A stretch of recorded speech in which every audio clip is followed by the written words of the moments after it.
Value zone hyper mart ఇప్పుడు మన అమీర్పేట్ లో ఈ సెప్టెంబర్ 18న గొప్ప ప్రారంభం. ఇప్పుడే ప్రధానమంత్రి గారు వారు ఉపన్యాసం మనం విన్నాం. ఆయన మాట్లాడే ప్రతి మాటలో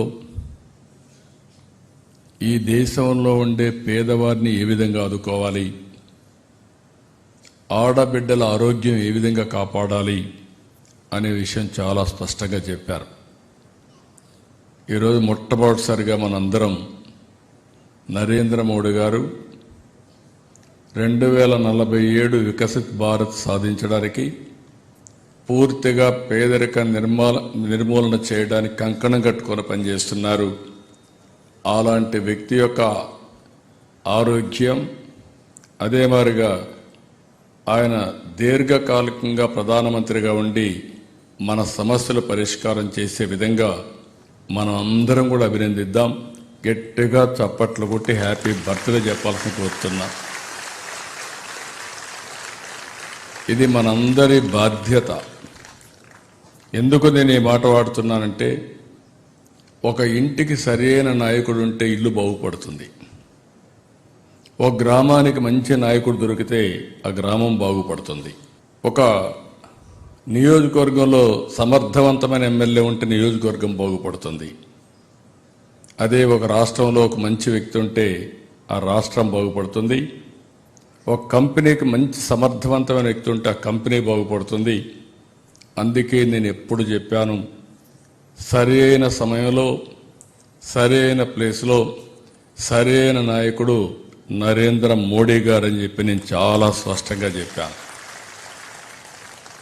ఈరోజు మనం అందరం చూస్తున్నాం 11 సంవత్సరాలు. ఈ 11 సంవత్సరాల్లో 11వ ఆర్థిక వ్యవస్థగా మన దేశం ఉంటే 4వ అతిపెద్ద ఆర్థిక వ్యవస్థగా వచ్చింది. అదే సమయంలో ఇంకొక సంవత్సరానికి మనం 3వ ఆర్థిక పెద్ద వ్యవస్థగా తయారవుతాం. 2038కి 2వ ఆర్థిక పెద్ద వ్యవస్థగా తయారవుతాం. 2047కి నెంబర్ 1గా భారతదేశం తయారవుతుంది. ఈ నమ్మకాన్ని కలిగించాడంటే, ఒక విశ్వాసాన్ని కలిగించారంటే అది ఒకే ఒక వ్యక్తికి సాధ్యమైంది. అదే నరేంద్ర మోడీ గారిని మరొక్కసారి మీ అందరికీ విజ్ఞప్తి చేస్తున్నా. వికసిత్ భారత్, పేదరికం లేని సమాజాన్ని మనం చూడబోతున్నాం.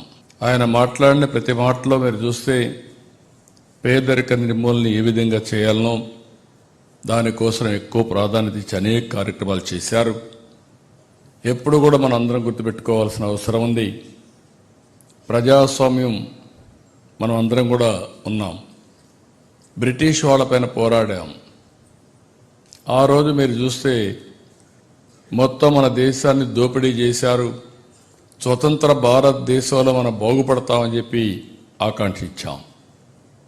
కానీ ఇన్ని సంవత్సరాలుగా జరిగిన పనులు ఇటీవల జరుగుతున్నాయంటే దేశం అవలంబించిన ప్రభుత్వ విధానాలే కారణం. ఈరోజు మన ముందర నిర్మలా సీతారామన్ గారు ఉన్నారు. నేను గర్వపడుతున్నా. ఈ రాష్ట్రంలో ఆడబిడ్డగా దేశానికి సమర్థవంతమైన ఆర్థిక మంత్రిగా పనిచేస్తున్నారు. వారిని మనస్ఫూర్తిగా అభినందిస్తున్నా.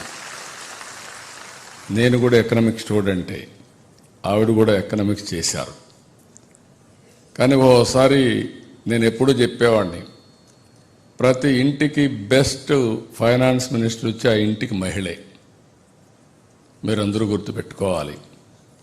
ఇంట్లో మగవాళ్ళు బయట తిరుగుతూ ఉంటారు, కానీ ఇల్లు చక్కదిద్దేది, బడ్జెట్ తయారు చేసేది, అది ఎగ్జిక్యూట్ చేసేది ఆడబిడ్డలే తయారు చేస్తారు. చిన్న కుటుంబాలు కానీ పెద్ద కుటుంబాలు కానీ. మీకంటే బెస్ట్ ఫైనాన్స్ మినిస్టర్ ఎవరు ఉండరు. అలాంటిది సీతారామన్ గారు ఈరోజు సమర్థవంతంగా, ఈరోజు మీరు ఒకసారి చూస్తే ప్రధానమంత్రి గారి నాయకత్వంలో జిఎస్టీ రిఫార్మ్స్ తీసుకొచ్చారు. ఈ నెలలోనే 22 నుంచి అమల్లోకి వస్తాయి. మీ కొనుగోలు శక్తి పెరుగుతుంది, వస్తువుల ధరలు తగ్గుతాయి. దీనివల్ల రాబోయే రోజుల్లో దేశం అభివృద్ధి అవుతుంది. అందుకే ప్రధానమంత్రి గారు ఒకటి చెప్పారు, స్వదేశీ వస్తువుల్ని వాడండి. మనం మ్యానుఫ్యాక్చర్ చేస్తున్నాం, మన వస్తువులు వాడదాం, దానికి కావాలంటే క్వాలిటీ పెంచుకుంటూ పోదాం. ఒక రోజున మనం తయారు చేసిన బ్రాండ్లు ప్రపంచం మొత్తం వాడే పరిస్థితి వస్తుంది. అది ఎక్కువ దూరం లేదని మరొకసారి మీ అందరికీ తెలియజేస్తున్నాం. ముందు మన వస్తువులు మనమే వాడుకోవాల్సిన అవసరం ఉంది. సుమన్ టీవీలో మీ పర్సనల్ అండ్ బిజినెస్ ప్రమోషన్స్ కోసం కింది నెంబర్కి కాంటాక్ట్ చేయండి. డ్రగ్స్, గంజాయి లాంటి చెడు వ్యసనాలకు దూరంగా ఉండండి. తాత్కాలిక ఆనందం కోసం జీవితాలని నాశనం చేసుకోవద్దు. డ్రగ్స్ విక్రయాలు, దందాలు నిర్వహిస్తే 1800599696 టోల్ ఫ్రీ నంబర్ కి కాల్ చేయండి. డ్రగ్స్, గంజాయిని నిర్మూలిద్దాం, భవిష్యత్తును కాపాడదాం.